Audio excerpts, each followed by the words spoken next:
In the year 2007, I was selling pre-owned vehicles in the United Arab Emirates, but I was not happy with the job.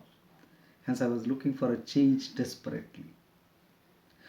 After applying for few jobs, I got an offer in Suzuki's brand new car sales.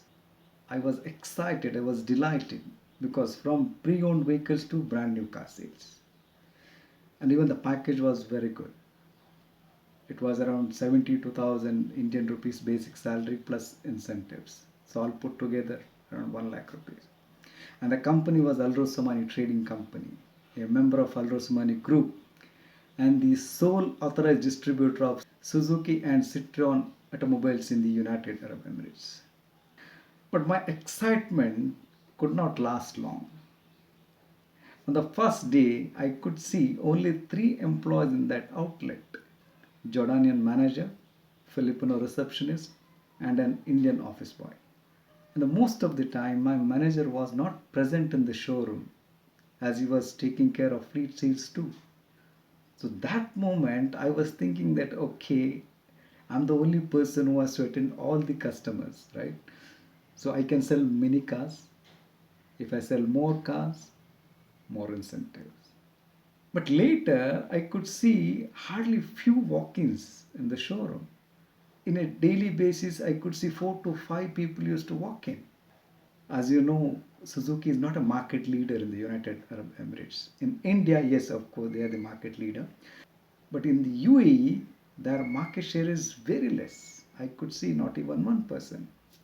If there are 5 walk-ins, in that 3 to 4 customers were Arab nationals who speaks Arabic.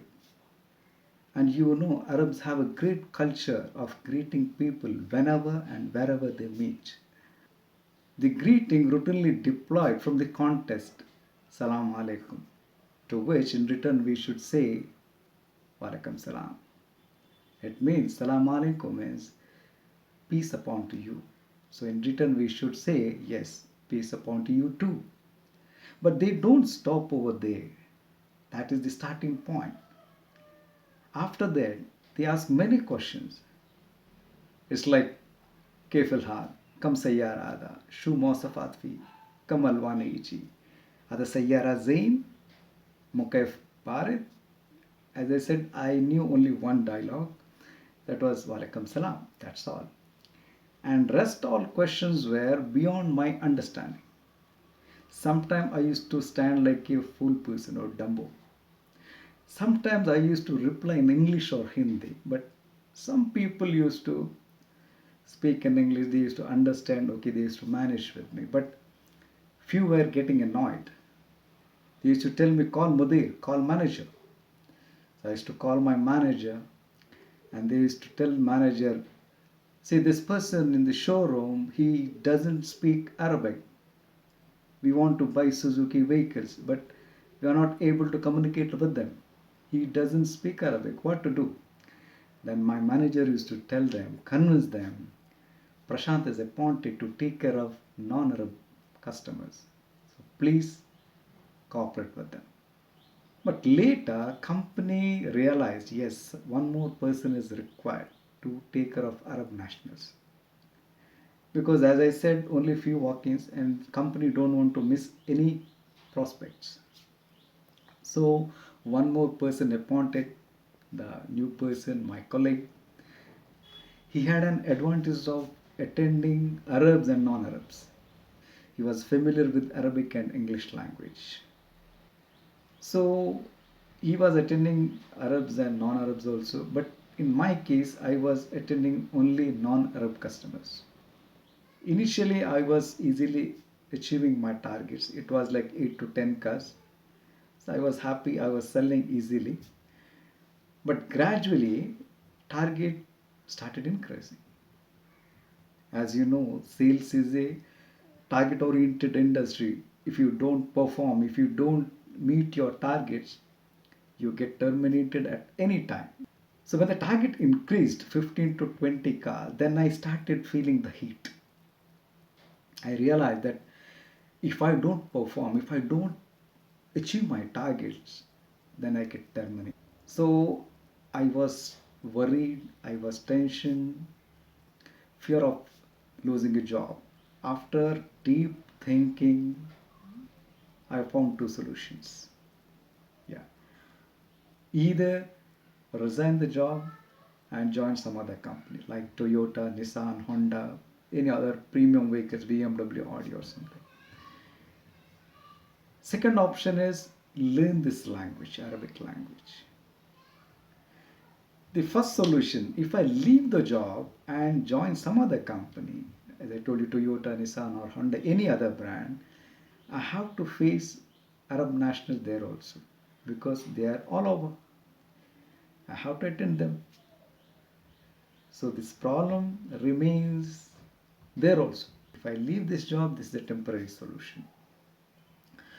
Then I decided to learn this language. I thought, yes, I must learn this language.